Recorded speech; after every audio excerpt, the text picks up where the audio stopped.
Hello students, welcome to this video. कैसे हो आप लोग? आई होप आप सब बहुत अच्छे होंगे। देखो, इस वीडियो में हम अपने क्लास 7 का चैप्टर नंबर 6 पढ़ेंगे, जो कि है रेस्पायरेशन इन ऑर्गेनिजम्स। ठीक है, इससे पहले वाले चैप्टर में हम चैप्टर नंबर 5 तक कंप्लीट कर चुके हैं 7th क्लास। ठीक है, तो इस वीडियो में हम 7th क्लास का चैप्टर नंबर 6 पढ़ेंगे। देखो, रेस्पायरेशन इन ऑर्गेनिजम्स, हम जो है we are also considered in the category of organisms. ठीक है, ऑर्गेनिजम्स हैं, हम भी कैसे रेस्पायरेशन करते हैं, हम किस टाइप का रेस्पायरेशन करते हैं, कैसे करते हैं, कितने कितने टाइप्स के रेस्पायरेशन होते हैं, तो ये हम बेसिकली इस चैप्टर में पढ़ने वाले हैं। ठीक है, तो स्टार्ट करते हैं। One day, Pujo was eagerly waiting to meet his grandparents who were coming to the town after a year. मतलब एक दिन क्या होता है, पूछो जो है अपने ग्रैंड पेरेंट्स का इंतज़ार कर रहा होता है, जो कि 1 साल बाद ऐसे टाउन से आने वाले होते हैं। ठीक, he was in a real hurry as he wanted to receive them at the bus stop. उसको जो थे पूछो थे उसको अपने ग्रैंड पेरेंट्स को लेने के लिए बस स्टॉप तक जाना था, तो थोड़ा जल्दी में था वो। He ran fast and reached the bus stop in few minutes. तो थोड़ा सा भागा तेज तेज और कुछ ही मिनटों में से बस स्टॉप तक पहुंच गया। ठीक, he was breathing rapidly. ऐसे जोर जोर से वो सांस ले रहा था। His grandmother asked him why he was breathing so fast. उसकी ग्रैंडमदर उसको पूछती है कि तुम इतना तेज तेज सांस क्यों ले रहे हो, ठीक है, इतने जल्दी जल्दी ब्रीथ क्यों कर रहे हो। Boojho told her that he came running all the way. Boojho उसको बताता है, क्या बताता है कि पूरा रास्ता वो ऐसे रन करता हुआ आया है, भाग कर आया है। ठीक है, but the question got stuck in his mind. लेकिन उसके दिमाग में एक क्वेश्चन अटक गया। क्या? He wondered why running makes a person breathe faster. वो ऐसे आश्चर्यचकित हो जाता है कि रनिंग की वजह से कोई इंसान की जो ब्रीदिंग है वो फास्ट कैसे हो गई। ठीक, the answer to Boojho's question lies in understanding why we breathe. ये जो बूझो का क्वेश्चन था, इसके अंदर ये क्वेश्चन है कि हम सांस क्यों लेते हैं। ठीक है, breathing is a part of respiration. Let us learn about respiration. Breathing जो है हमारे रेस्पायरेशन का एक पार्ट है। ठीक है, इस चैप्टर में हमने एक इंपॉर्टेंट लाइन अब तक क्या पढ़ी, देखो सबसे पहले तो चैप्टर का नाम लिखेंगे रेस्पायरेशन इन ऑर्गेनिजम्स। ठीक है,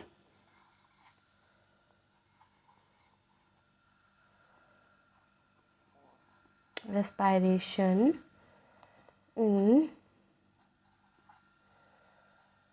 ऑर्गेनिजम्स। ठीक है, इसके अंदर एक इम्पॉर्टेंट लाइन हम लोगों ने पढ़ी, breathing is a part of respiration. ठीक है, हम लिख लेंगे breathing is a part of respiration. ठीक है, इसके बाद देखो अपना टॉपिक क्या है, वाई डू वी रेस्पायर। हम सांस लेते क्यों हैं, हमें रेस्पायरेशन करने की ज़रूरत क्यों है।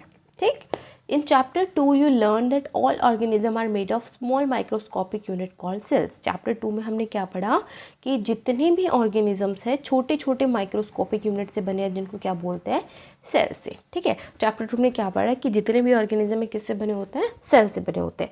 सेल क्या होती है, smallest structural and functional unit of an organism. किसी भी ऑर्गेनिज्म की सबसे छोटी स्ट्रक्चरल एंड फंक्शनल यूनिट होती है क्या, सेल।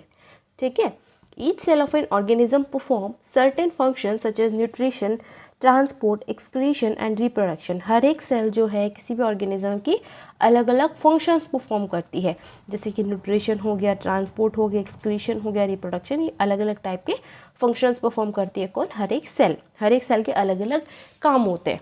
ठीक, to perform this function the cell needs energy. इसलिए इन फंक्शंस को परफॉर्म करने के लिए सेल को क्या चाहिए, एनर्जी चाहिए, एनर्जी की ज़रूरत पड़ती है।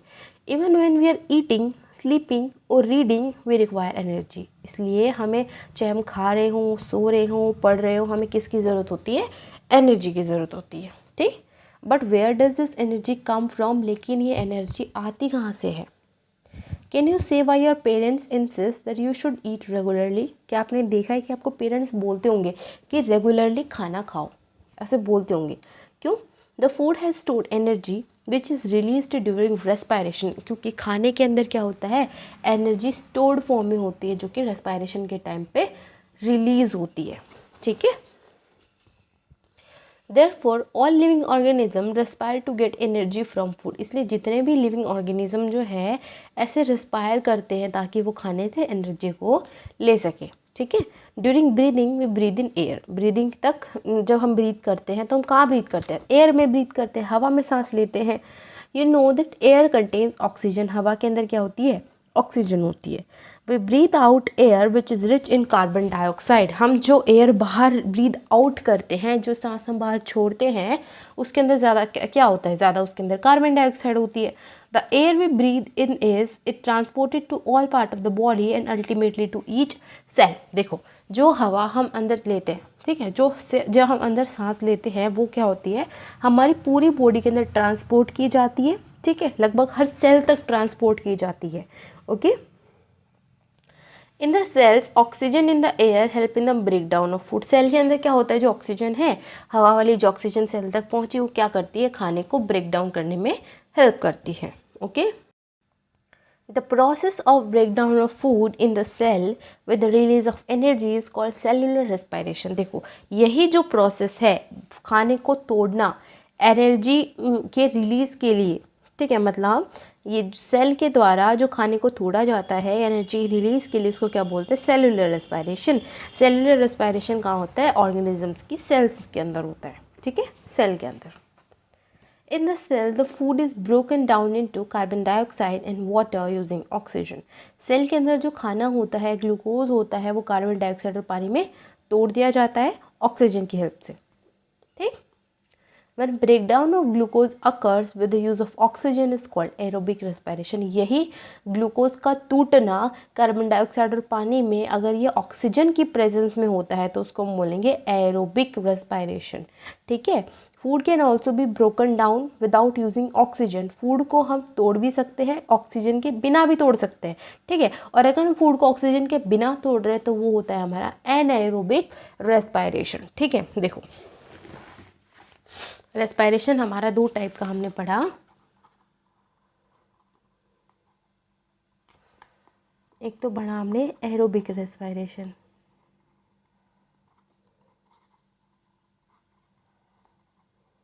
एक हमने पढ़ा एनाएरोबिक respiration.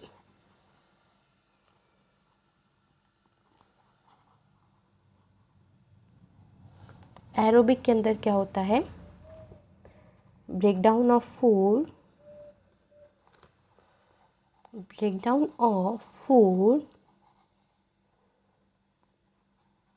in the presence of oxygen। इधर क्या होगा, उल्टा होगा, एब्सेंस हो जाएगा। ब्रेकडाउन ऑफ फूड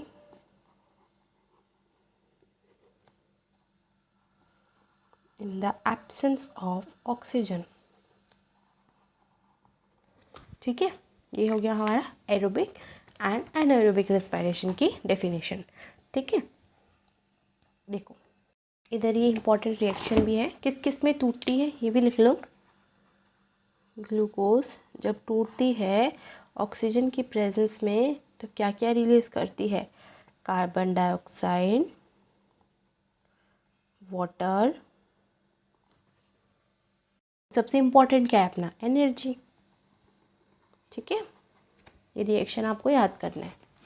इसके बाद देखो क्या है, ये रिएक्शन है, you should know that there are some organism such as yeast that can survive in the absence of air. हमें पता है कि कुछ ऐसे ऑर्गेनिज्म जैसे कि यीस्ट हो गया, ये एयर के बिना भी रह सकते हैं, ठीक है, इनको एनाएरोब्स बोलते हैं। They get energy through anaerobic respiration, anaerobic respiration के थ्रू उनको एनर्जी मिलती है। In the absence of oxygen glucose break down into alcohol and carbon dioxide. देखो जब ऑक्सीजन नहीं होता तो इसमें ग्लूकोज है, अल्कोहल और कार्बन डाइऑक्साइड में टूट जाता है, ठीक। ऑक्सीजन की एब्सेंस में, अगर ऑक्सीजन नहीं है तो ग्लूकोज किस में टूटेगा, अल्कोहल में और कार्बन डाइऑक्साइड में, ठीक। देखो ये तो था हमारा प्रेजेंस ऑफ ऑक्सीजन वाली रिएक्शन, ही है एब्सेंस ऑफ ऑक्सीजन रिएक्शन वाली, ठीक है। देखो ग्लूकोज अगर ऑक्सीजन नहीं है तो क्या बनेगा, alcohol, carbon dioxide and energy, ठीक है। दोनों reaction you have to learn, समझ आइए दोनों रिएक्शन। देखो एरोबिक का आप याद कर सकते हो, एग्जाम्पल ह्यूमन, एनाएरोबिक का याद कर सकते हो क्या, यीस्ट, ओके, समझ आया। इसके बाद देखो क्या है, our muscle cells can also respire anaerobically. जो हमारी मसल सेल्स होती है ना, मसल्स, ये जो हमारी मसल है, देखो ये इतनो मसल है, इसकी जो सेल है ये भी कैसे रेस्पायर करती है, एनारोबिकली, लेकिन थोड़े टाइम के लिए। जब हम जैसे हम बहुत ज़्यादा एक्सरसाइज करते हैं, फिर बहुत ज़्यादा हम वॉक कर लेते हैं, तो तब ऐसा कंडीशन पैदा होती है, ठीक है। When there is a temporary deficiency of oxygen, जब हमारी मसल्स में ऑक्सीजन की कमी हो जाती है तब ये होता है, ठीक है। During heavy exercise, fast running, cycling, walking for many hours और heavy weight lifting, demand for energy is high. जब हम ये करते हैं, देखो हैवी एक्सरसाइज करते हैं, तेज जब भागते हैं, साइकिलिंग करते हैं, ठीक है, वेट लिफ्टिंग, ये सब चीज़ें करते हैं, जब एनर्जी की रिक्वायरमेंट ज़्यादा होती है, ठीक है। But the supply of oxygen to produce energy is limited, लेकिन एनर्जी की सप्लाई तो उतनी ही होगी ना, ठीक है। Then anaerobic respiration take place in the muscle cell to fulfil the demand of energy. तो ये जो एनर्जी है कहाँ से आती है, एनारोबिक रेस्पिरेशन के थ्रू आती है, ठीक है। इसके बाद देखो क्या है, see, have you ever wondered why you get muscle cramps after heavy exercise. आपने देखा होगा ना कि जब आप हैवी एक्सरसाइज करते हो तो आपके पैरों में क्रैम्प्स आ जाते हैं, ऐसा क्यों होता है।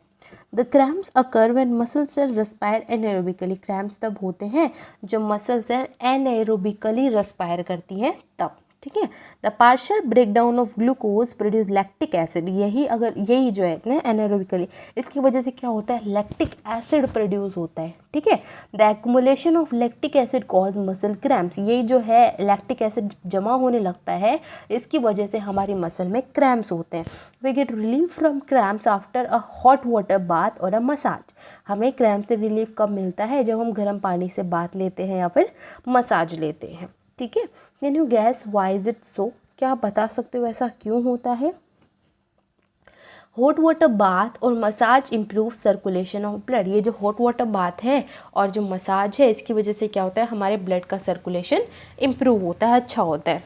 As a result the supply of oxygen to the muscle cell increase.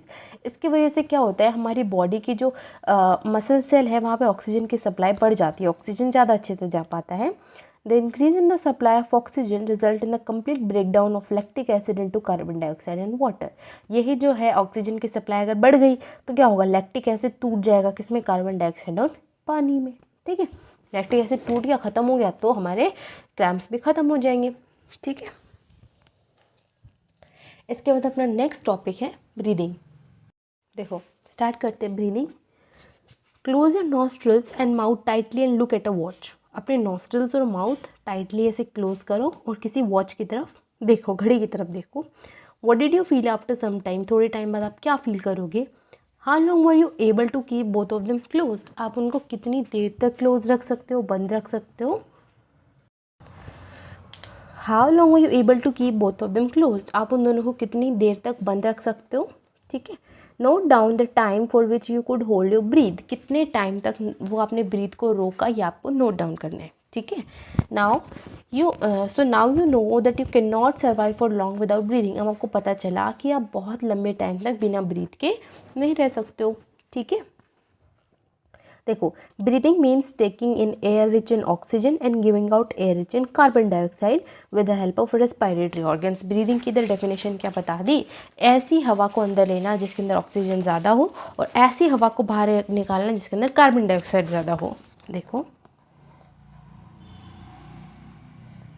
Breathing means taking oxygen rich air and removing CO2 rich air, ठीक है। ये हो गया हमारी breathing.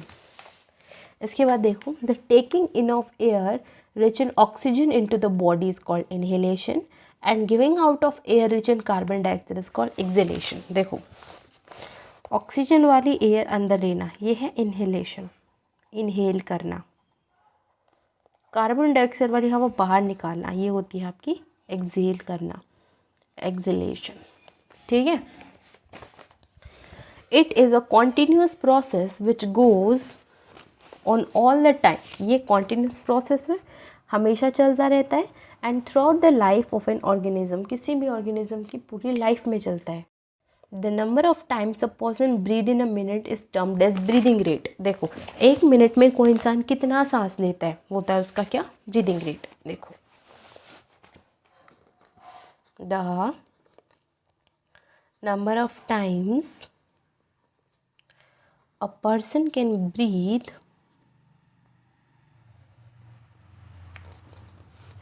Called breathing rate.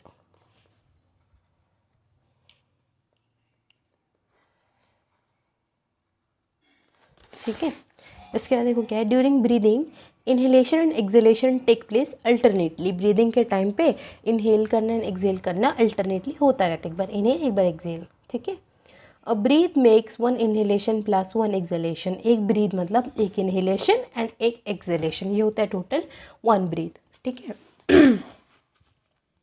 Would you like to find out your breathing rate. आप अपनी breathing rate find out करना चाहते हो। Do you want to know whether it is constant or it changes according to the requirement of oxygen by the body. आपको ये पता है कि ये कॉन्स्टेंट होती है या फिर हमारी बॉडी को जितना ऑक्सीजन चाहिए उसके अकॉर्डिंग होती है। ठीक, let us find out by doing the following activity. एक एक्टिविटी करके हम ये निकाल सकते हैं। देखो क्या एक्टिविटी है, generally we are not aware that we are breathing. हम देखो ऐसे ध्यान नहीं देते कि हम ब्रीथ कर रहे हैं। However, if you try, you can count your rate of breathing. अगर आप ट्राई करो तो आप अपनी रेट ऑफ ब्रीदिंग को काउंट भी कर सकते हो। Okay, breathe in and out normally. Breathe in करो, ब्रीद आउट करो normally. Find out how many times you breathe in and breathe out in a minute. ढूंढो कि आप 1 मिनट में कितना ब्रीद इन करते हो, कितना ब्रीद आउट करते हो। ठीक है, did you inhale the same number of times is you exhale. क्या आपने उतना ही टाइम्स इनहेल किया जितनी बार आपने एक्सेल किया। Now count your breathing rate. अब अपना ब्रीदिंग रेट काउंट करो। ठीक है, after brisk walk and after running. ऐसा नहीं है बैठे बैठे काउंट करो, थोड़ा सा वॉक करो, रन करने उसके बाद चेक करो। ठीक है, record your breathing rate as soon as you finish and also after complete rest. अपनी ब्रीदिंग रेट जो है कब ऐसे रिकॉर्ड करो, जब आप ऐसे ऐसे पूरे तरीके से रेस्ट कर लो, फिनिश कर लो, तभी आप अपनी ब्रीदिंग रेट को काउंट करो। Tabulate your findings and compare your breathing rates under different conditions with those of your classmates. अपनी ये जो breathing rate है अपने classmates के साथ टेबल में लिखो। ठीक है, From the above activity, you must have realized that whenever a person needs extra energy, he or she breathes faster. above activity से आपको क्या पता चला कि जब भी किसी इंसान को एक्स्ट्रा एनर्जी की ज़रूरत पड़ती है तो वो फास्ट ब्रीथ करने लगता है। As a result more oxygen is supply to our cells. इसकी वजह से हमें हमारी बॉडी में, हमारी सेल्स में ज़्यादा ऑक्सीजन सप्लाई की जाती है। ठीक है, it speeds up the break down of food and more energy is release. इसके वजह से क्या होता है, खाना टूटना का प्रोसेस जल्दी होता है और एनर्जी ज़्यादा रिलीज होती है। Does this explain why do we feel hungry after physical activity. क्या आपने एक्सप्लेन करने की कोशिश की कि कोई भी फिजिकल एक्टिविटी करने के बाद आपको भूख क्यों लगती है। देखो, When you feel drowsy, does your breathing rate slow down? जब कैसे आलस जैसा आ रहा हो तो आपकी ब्रीदिंग रेट स्लो हो जाती है। क्या does your body receive sufficient oxygen. क्या आपकी बॉडी को सफिशिएंट ऑक्सीजन मिल जाती है। ठीक है, इसके बाद देखिए यहाँ पे एक एक्टिविटी है, एक्टिविटी 6.3। देखो, figure 6.3 shows the various activities carried out by a person during a normal day. देखो यहाँ पे ना कुछ ऐसे फिगर्स दी हुई है जिसके अंदर दिखाया है कोई इंसान अपनी डेली लाइफ में नॉर्मल डे में ये सब चीज़ें करता है। ठीक है, जहाँ पे देखो एक वुमेन है जो कपड़े धो रही है, बच्चा पढ़ रहा है। ठीक है, यहाँ पे कोई सो रहा है, वॉक कर रहा है। इस तरीके से कुछ कुछ फिगर्स दी हुई है। ठीक है, जिसके टाइम पे क्या होता है, ब्रीदिंग रेट के अंदर वेरिएशन आता है। अगर कोई इंसान ऐसे डांस कर रहा है तो उसकी ब्रीदिंग रेट ज़्यादा होगी। कोई इंसान वॉक कर रहा है थोड़ी सी कम होगी, सोते टाइम बहुत ही कम होगी। ठीक है, इस तरीके से। इसके बाद देखो, can you say in which activity the rate of breathing will be the slowest and in which it will be the fastest. आप बता सकते हो क्या कौन से वाले एक्टिविटी में हमारी जो रेट ऑफ ब्रीदिंग है किसके अंदर सबसे स्लो होगी, किसके अंदर सबसे ज़्यादा फास्ट होगी। ऑफकोर्स सोने वाले के अंदर सबसे ज़्यादा स्लो होगी एंड ये जो गर्ल जो वॉक कर रही है, डांस कर रही है, या फिर ये वुमेन है, इन दोनों की सबसे ज़्यादा होगी। ठीक है, इसके बाद देखो, assign numbers to the pictures in the order of increasing rate of breathing according to your experience. अपने एक्सपीरियंस के अकॉर्डिंग आपको क्या करना है, इन पिक्चर्स के अकॉर्डिंग नंबर्स देने की, इसकी सबसे कम होगी, इसकी ज़्यादा, इसकी और ज़्यादा, इस तरीके से। ठीक है, इसके बाद क्या है, हमारा टॉपिक है हाउ डू वी ब्रीथ, हम सांस कैसे लेते हैं। ठीक है, तो will write our topic how do we breathe. ठीक है, how do we breathe, question mark. ठीक है, देखो let us now learn about the mechanism of breathing. हम क्या करेंगे, हम ब्रीथ करने के मैकेनिज्म को पढ़ेंगे। मैकेनिज्म मीन्स होता है कोई भी चीज़ को डिटेल में पढ़ना। ठीक है, that is mechanism. Normally we take in air through our nostrils. Normally क्या करते हैं, हम अपने नॉस्ट्रल्स के थ्रू एयर अपने अंदर लेते हैं। When we inhale air, it passes through our nostrils into the nasal cavity. देखो सबसे पहले क्या होता है, जब हम एयर को इनहेल करते हैं तो ये जो एयर है हमारे नॉस्ट्रल से होके कहाँ तक जाती है, नेज़ल कैविटी तक जाती है। ठीक है, देखो सबसे पहले क्या होता है, जो एयर हमने इनहेल की, इनहेल एयर जो है नॉस्ट्रल्स के थ्रू कहाँ जाती है, नेज़ल कैविटी के पास जाती है। ओके, इसके बाद देखो क्या होता है, from the nasal cavity the air reaches our lungs through the wind pipe. अब विंड पाइप के थ्रू क्या है, एयर जो है हमारी लंग्स तक पहुंचती है। ठीक है, लंग्स कहाँ पे होते हैं, अपनी चेस्ट कैविटी में होते हैं। Lungs are present in the chest cavity. This cavity surrounded by ribs on the sides. और ये जो चेस्ट कैविटी है इसके चारों तरफ क्या किससे सराउंडेड होती है, रिब से सराउंडेड होती है। ठीक है, a large muscular sheet called diaphragm forms the floor of the chest cavity. और चेस्ट कैविटी के नीचे एक तरीके से डायफ्राम होता है, उसका फ्लोर की तरीके से होता है। Breathing involves the movement of diaphragm and the rib cage. जब हम ब्रीथ करते हैं तो अपने डायफ्राम और रिब केज के अंदर मूवमेंट होती है। ठीक है, तो देखो नेज़ल कैविटी में एयर पहुंची, इसके बाद जाती है एयर विंड पाइप के थ्रू लंग्स के पास। ठीक है, लंग्स के पास आ गई। इसके बाद देखो क्या है, during inhalation ribs move up. जब हम इनहेल करते हैं रिब्स हमारी ऊपर की तरफ आती है, एंड आउटवर्ड्स बाहर की तरफ, and diaphragm moves down, diaphragm नीचे की तरफ जाता है।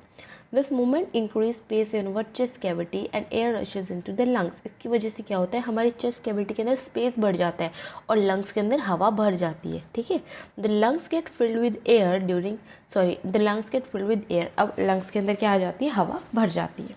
ठीक है, नेक्स्ट ये तो थी अपनी इनहेलेशन की स्टोरी। अब देखो एक्सेलेशन की। During acceleration ribs move down. Rib क्या है, नीचे की तरफ जाती है, एक्सेलेशन के टाइम में डाउन की तरफ मूवमेंट करती है, एंड इनवर्ड्स अंदर की तरफ। While diaphragm moves up to its former position. अब जो डायफ्राम है वो अपनी नॉर्मल पोजीशन में आ जाता है। डायफ्राम डोम शेप का होता है इस तरीके से। ठीक है, ऐसे। Okay, this reduce the size of the chest cavity and air is pushed out of the lungs. अब क्या होता है, हमारी चेस्ट कैविटी का साइज कम होता है एंड एयर को बाहर निकाला जाता है। This movement in our body can be felt easily. हम इस मूवमेंट को अपनी बॉडी में ईजिली फील कर सकते हैं। देखो इनहेल के टाइम पे क्या हुआ, इनहेलेशन देखो रिब्स तो हो गई, move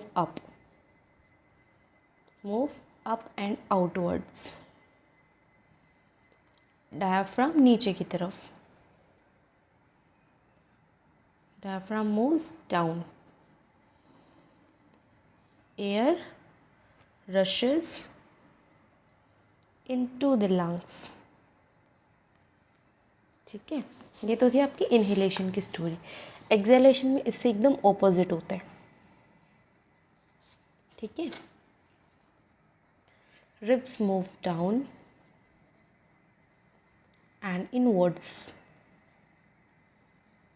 diaphragm normal,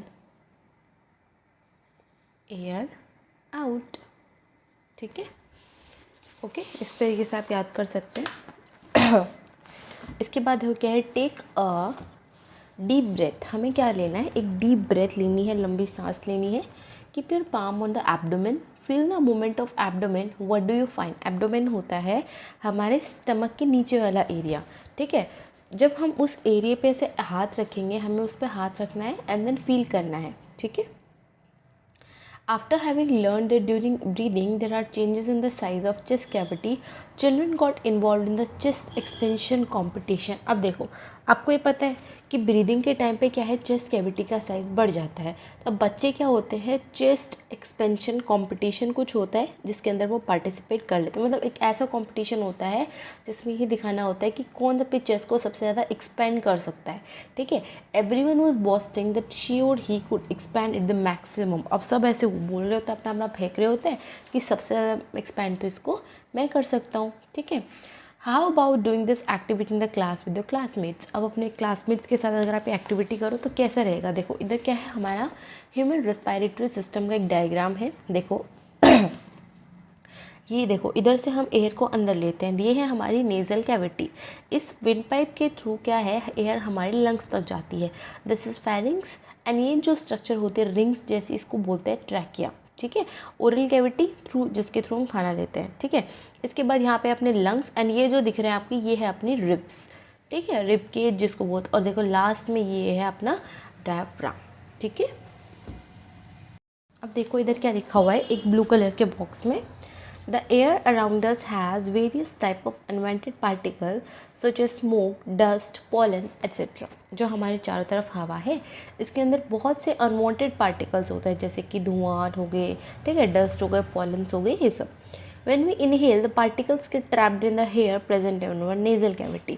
Nasal cavity हमारे नोज़ के अंदर जो हेयर होते हैं उनके अंदर ये पार्टिकल्स ट्रैप हो जाते हैं, आ जाते हैं। ठीक है, However, sometimes this particle may get past the hair in the nasal cavity. कभी कभी तो क्या होता है, ये हमारी हेयर के अंदर भी चले जाते हैं, पास हो जाते हैं। This may irritate the lining of the cavity, जिसकी वजह से हमारी कैविटी में इरिटेशन हो सकती है। As a result of which we sneeze, जिसकी वजह से हमें छींक आ सकती है। Okay, sneezing expels these foreign particles from our inhaled air and a dust-free clean air enters our body.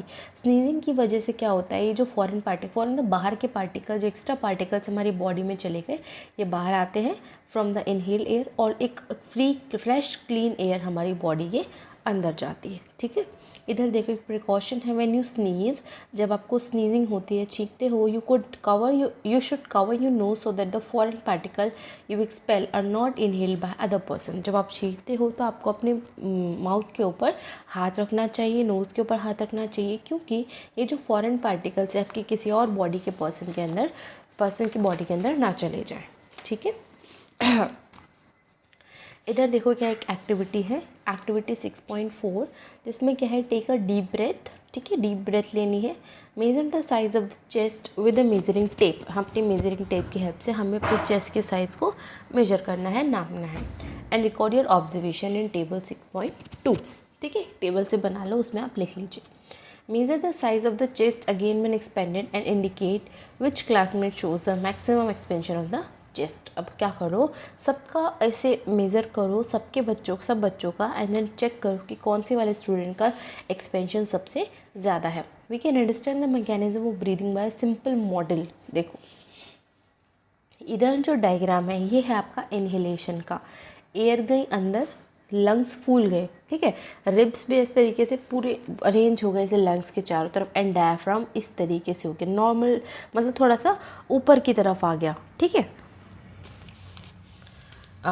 ठीक है, इस तरीके से। एंड देखो ये है अपना एक्सेलेशन का, एयर बाहर जाती है, लंग्स हमारे श्रिंक हो जाते हैं, डायफ्राम अपना डोम शेप का वापस हो जाता है। ठीक है, इसके बाद क्या है, एक और एक्टिविटी है 6.5, जिसमें क्या करना है, take a white plastic bottle. एक प्लास्टिक की बॉटल लेनी है, रिमूव द बॉटम, जिसका बॉटम हमें रिमूव कर देना है। Get a Y shaped glass और प्लास्टिक ट्यूब, एक वाई शेप का ग्लास या फिर प्लास्टिक ट्यूब जो भी है आप वो लेना चाहते हो ले सकते हो। Make a hole in the lid so that the tube में पास थ्रू इट। अब उसके अंदर छोटा सा होल कर लो ताकि वो जो ट्यूब है वो उसके अंदर से पास कर सके। ठीक है, जो आपने वाई शेप की ली थी ये। To the forked end of the tube fix 2 deflated balloons. अब क्या करना है, उस दोनों एंड की ट्यूब के दोनों साइड हमें क्या करना है, बलून्स लगा देने हैं। देखो इसका डायग्राम इधर है, इस तरीके से। ठीक है, इस तरीके से हम इसके दोनों साइड बलून्स लगा देने हैं। Introduce the tube into the bottle as shown in figure 6.7। अब क्या करना है, हमें इस बॉटल के अंदर ट्यूब डाल देनी है। नाउ कैप द बॉटल और फिर उसको बंद कर देना है, कैप लगा देना है। Seal it to make it air tight, उसको एयर टाइट कर दो। To the open base of the bottle tie thin rubber band और plastic sheet using a large rubber band. अब जो नीचे से जो खुली है उसको क्या करना है, हमें किसी भी टाइट रबर बैंड से प्लास्टिक शीट से उसको कवर कर देना है, ठीक है। ये करना है हमें। इसके बाद देखो, to understand the expansion of the lungs, pull the rubber sheet from the base downwards and watch the balloons। अब क्या करना है हमें कि इनको हमने लंग्स बोल दिया, ठीक है। ये जो हमारे ये दो बलून्स लगाए ये हमारे लंग्स हैं, ठीक। क्या करना है, हमें इन लंग्स के एक्सपेंशन को पढ़ना है। तो क्या करेंगे, हम रबर शीट को एक बार बाहर खींचेंगे, नीचे से निकाल देंगे। नेक्स्ट, पुश द रबर या plastic sheet up and observe the balloon. वापस से लगा के देखो और फिर उन बलून्स को ऑब्जर्व करो। Do you see any changes in the balloon. देखो जब आप इस तरीके से हवा को अंदर जाने दोगे ना तो ये हमारे ये जो बलून से ये ऐसे हो जाएंगे, ठीक है। और जब हवा यहाँ से बाहर जाएगी तो ये श्रिंक हो जाएंगे, ठीक है। What do the balloons in this model represent? What does the rubber sheet represent? Now you should be able to explain the mechanism of breathing। अब आपको breathing का mechanism समझ आ गया होगा, ठीक है। इसके बाद देखो क्या है, What do we breathe out? हम अपने breathe out में क्या रिलीज करते हैं, क्या breathe out करते हैं। देखो इधर क्या एक्टिविटी है, activity 6.6। Take a cylinder clean test tube और ए ग्लास और प्लास्टिक बॉटल। एक अच्छी सी साफ सी टेस्ट ट्यूब लो आप या फिर प्लास्टिक की बॉटल लो। Make a hole in its lid and fix it on the bottle. उसकी लिड में एक होल करो एंड उसको एक बॉटल के साथ फिक्स कर दो, ठीक है। Pour some freshly prepared lime water in the test tube. इसके अंदर आप थोड़ा सा लाइम वाटर डाल दो। Insert a plastic straw through the hole in the lid in such a way that it dips the lime water। अब क्या करना है, उसके अंदर हमें प्लास्टिक की स्ट्रॉ डालनी है होल के अंदर से, इस तरीके से डालनी है कि वो लाइम वाटर में डिप हो जाए, ठीक है। Now blow gently through the straw a few times. थोड़ा सा उसके अंदर से फूंक मारो कुछ टाइम के लिए। Is there a change in the appearance of lime water. क्या लाइम वाटर के अपीयरेंस में कुछ चेंज होगा।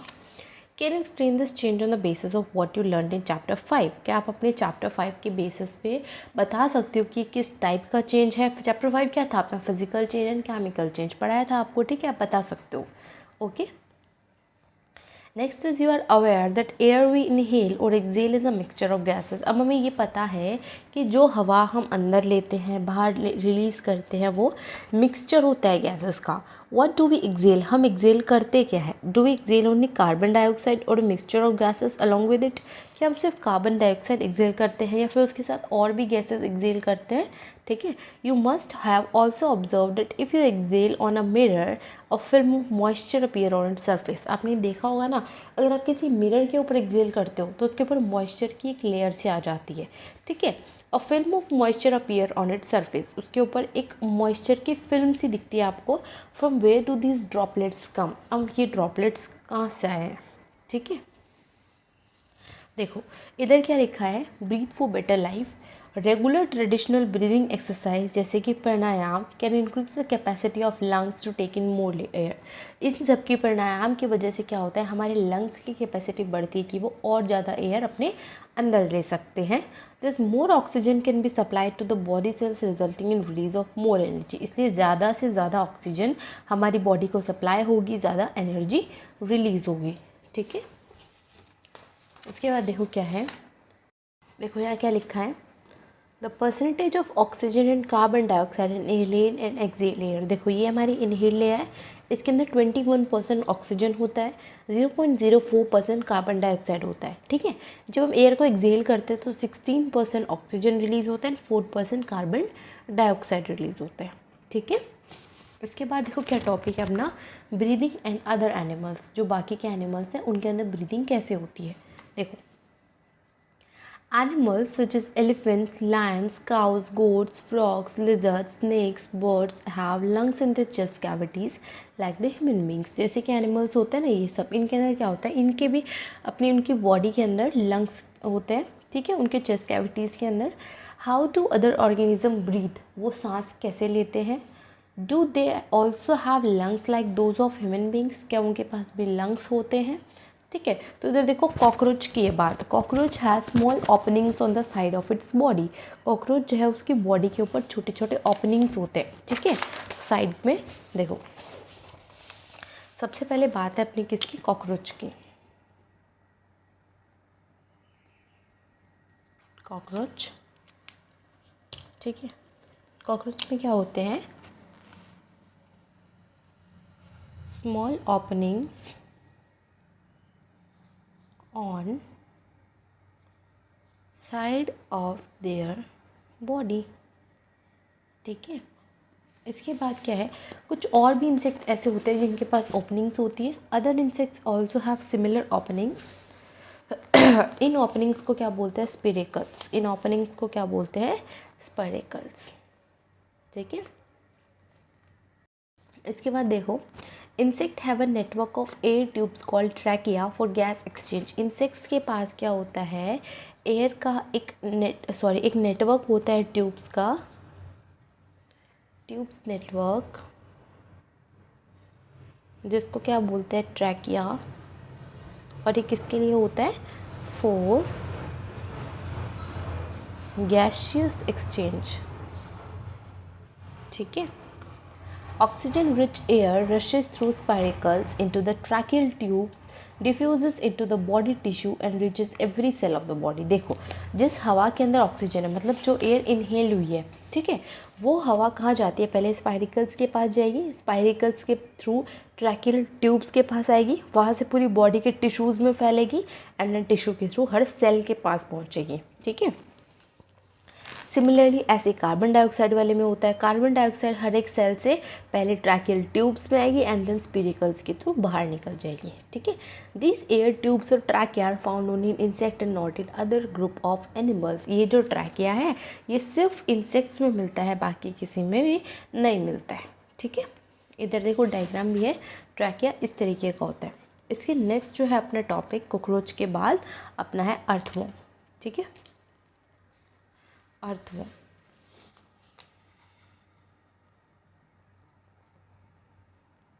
सी